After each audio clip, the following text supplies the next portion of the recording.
Hi, I'm Agony from Agony Unleashed. In this video, we're going to discuss turret mechanics. In particular, we're going to focus on tracking. We're also going to discuss something called spiraling. This is a technique for reducing the amount of damage dealt by turrets to your ship. Turret mechanics is all based around chance to hit. The better your chance to hit, the more damage you're going to be doing. There are two key factors which play into this: range and tracking. The range of turrets in EVE is determined by two attributes: optimal range and accuracy fall-off. Here's how they work. Let's imagine a turret with an optimal range of 20 km and an accuracy fall-off of 10 km. An optimal range of 20 km means that anywhere inside 20 km this turret will hit 100% of the time if range is the only concern. Outside this range, accuracy will begin to decrease. An accuracy fall-off of 10 km means that the target would have to be 10 km outside of this turret's optimal range before its accuracy would be reduced to 50%. It would then take the same distance again, another 10 km, before it would be able to hit at all. Some turrets, like autocannons, have very short optimal ranges and very long accuracy fall-offs. In other words, they deal their best damage up close, but they have a great deal of flexibility about it and they can afford to be outside that range without losing too much damage. Other turrets, such as pulse lasers, have very long optimal ranges and very short accuracy fall-offs. This gives them excellent damage at range, but stray outside that range and their damage quickly falls off to zero. In general, most turret ships aim to be inside optimal range plus 1 fall-off at all times. That's the simple bit out of the way. Unfortunately, range isn't the only factor which determines a turret's hit chance. We also have to take into account tracking. All turrets have an attribute called tracking speed, given in radians per second. This indicates how good that turret is at keeping track of a moving target. As we can see here, the frigate-sized 125mm autocannon has a tracking speed of about 0.4 radians per second. The battleship-sized 800mm autocannon, on the other hand, has a tracking speed of 0.04 radians per second, only 1/10 the speed. This tracking speed is compared to the angular velocity of the target ship, also expressed in radians per second. The easiest way to understand angular velocity is this. Imagine someone's running round you in a circle. You hold out your hand and you have to keep it pointed at them at all times. The faster you have to move your hand to keep it pointed at that person, the higher their angular velocity relative to you. In this example, you can see I'm being orbited by 3 ships. Titus Cassar, the Manticore, is orbiting relatively slowly at 20 km, giving him an angular velocity of just under 0.03 radians per second. Brutitos and the Rifter is orbiting at the same distance but is orbiting faster. This gives him a much higher angular velocity of 0.1 radians per second. Sarek in the Dramiel is orbiting far faster than both other ships. However, he's doing it at much longer range. Despite his high speed, this means he's taking longer to actually turn around me, and so his angular velocity is lower. Unfortunately, it's not quite as simple as just comparing our tracking speed to the angular velocity of the target.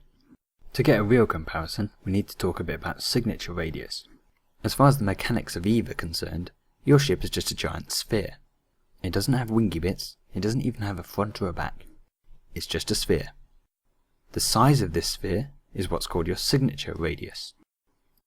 To put this into context, a Megathron battleship has a signature radius of 400 meters. A frigate, on the other hand, like this Tristan, has a much smaller signature radius of only 42 meters. Signature radius affects many things. It determines how quickly ships can lock you, how easy you are to scan down with scan probes, and also how much damage you take, from turrets and from missiles. In PvP, keeping your signature radius small is almost always a good thing. This is especially true if you're flying something small, like a frigate. Unfortunately, there aren't many ways to reduce your signature radius, and those that there are quite exotic. There are, on the other hand, a number of modules which will increase it, a bad thing. The most notable of these is the micro warp drive. This module lets you travel very fast, but when active increases your signature radius by a factor of 6. This effectively makes a frigate the size of a battlecruiser. Some ships, such as interceptors, get a bonus for reducing the signature radius penalty of a micro warp drive. Most ships, however, are not this fortunate. Let's look at why signature radius is so important. In addition to tracking speed, guns have another attribute called signature resolution. What this effectively tells you is the size of the ship the gun is designed to be used against. As you can see here, the signature resolution of our battleship-sized gun matches the signature radius of the Megathron. On the other hand, our frigate gun is much closer to the signature radius of the Tristan. What signature resolution and tracking speed effectively tell us is against a ship of this size, this is how fast the gun can track. For example, our battleship gun is able to track a battleship-sized target at 0.04 radians per second. If it was shooting at a smaller target, its actual tracking speed would be worse than the one listed on the gun, potentially much worse. This is where things start to get a little bit complicated. First of all, you have to understand that your effective tracking speed isn't necessarily always the same. It's actually the product of your base tracking speed and the ratio between your target's signature radius and your gun's signature resolution. If these two numbers are the same, as is the case with our battleship gun shooting the Megathron, then our effective tracking speed is exactly what it says on the tin. However, when our signature radius and signature resolution are not the same, then our effective tracking speed is going to differ. For example, if the signature radius of our target is 1/10 the signature resolution of our gun, as is the case with the battleship gun shooting a Tristan, our effective tracking speed is going to be 1/10 of our base tracking speed. If our target's signature radius is higher than our signature resolution, as is the case with the frigate-sized gun shooting a Megathron, our effective tracking is going to be even higher. Regardless of your tracking speed, the only time a turret will have a 100% hit chance is when the angular velocity to your target is absolutely zero. That said, providing the angular velocity of your target is significantly lower than your effective tracking speed, you should be hitting quite consistently. When the target's angular velocity is the same as your effective tracking speed, your turrets will hit 50% of the time. Beyond this point, you're not going to be hitting very much at all.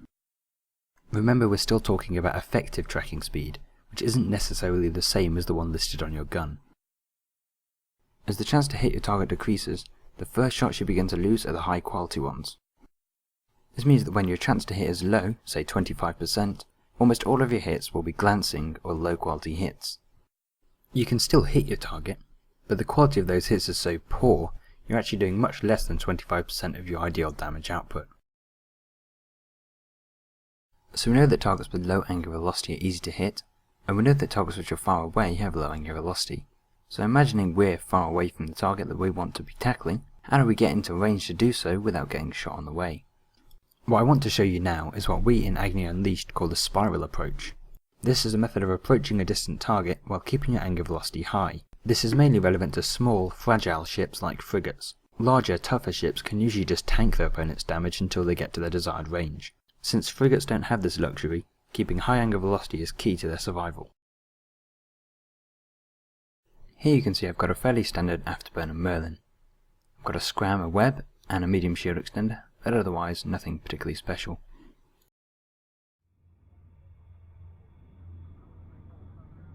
Here I'm up against a Pulse APOC. This is a very long range ship. Even with pulse lasers, it's got an optimal range between 80 and 90 kilometers. Not only that, but the fact that it's still using a close range weapon system means it has far better tracking than almost any other battleship operating at the same ranges. As you can see, I'm about 100k away at the moment. If I just select my target and hit orbit at my desired range, in this case about 7 kilometers, what's going to happen is my ship's going to head for a point on that 7 kilometer orbit. This means I'm going almost directly towards my target. What this also means is that I have very little angular velocity. Without angular velocity, my ship's already taking significant damage from the APOC's turrets. Unsurprisingly, it doesn't survive for long, and I'm still 86 kilometers away, not even inside the APOC's optimal range. If we're going to reach this APOC without dying, we're going to have to do something differently.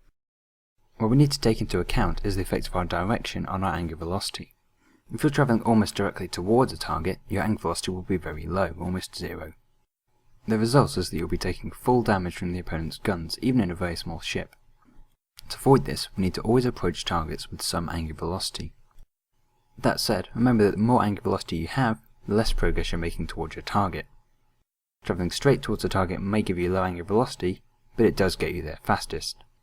For the most effective approach, we have to reach a balance between the two. So here we are again with a new Merlin. This time we're going to try approaching at an angle, maintaining some angular velocity all the way towards the target. We'll aim to strike a balance between angular velocity and progress, ensuring we get in range within a reasonable amount of time without dying before we can do so. This should mean we approach our target with a slight spiral, hence the name. Viewed from above, our path would look something like this. Now the way to go about this is first of all line up your camera so you're looking straight through your ship towards your target like so.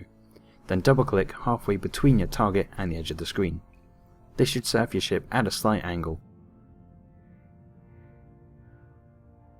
When you do this, you'll probably find you're making a lot more progress towards the target ship than you expect from where you're clicking.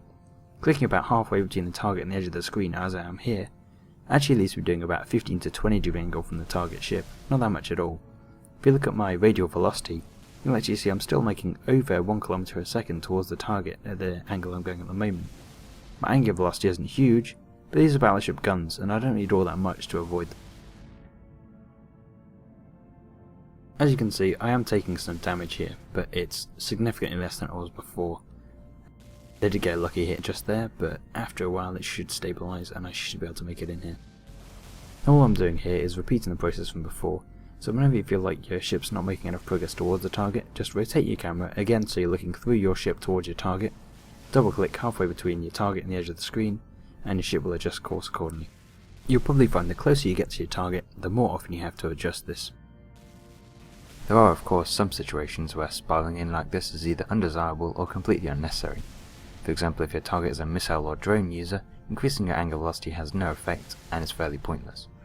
Similarly, if you know your target is jammed, or if you know that you're well outside of their range, for example approaching a blaster megathon from 50 km, you can be fairly safe to approach direct until such a time as the target is actually able to fire upon you. Finally, if you have reason to believe your target is attempting to flee rather than fight, their priority is unlikely to be shooting back at you, and you may just want to dive in there and get tackled before they escape. Once you get in range, you can actually keep orbiting in exactly the same way.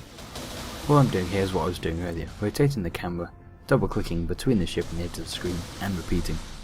Obviously doing this for any length of time can be quite challenging, so you may just want to hit the orbit button.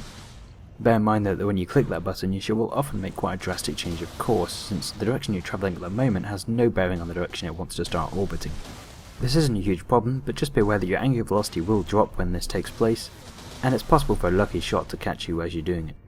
This will be particularly noticeable if the distance on your orbit button isn't the same as the distance you are to your target when you click it.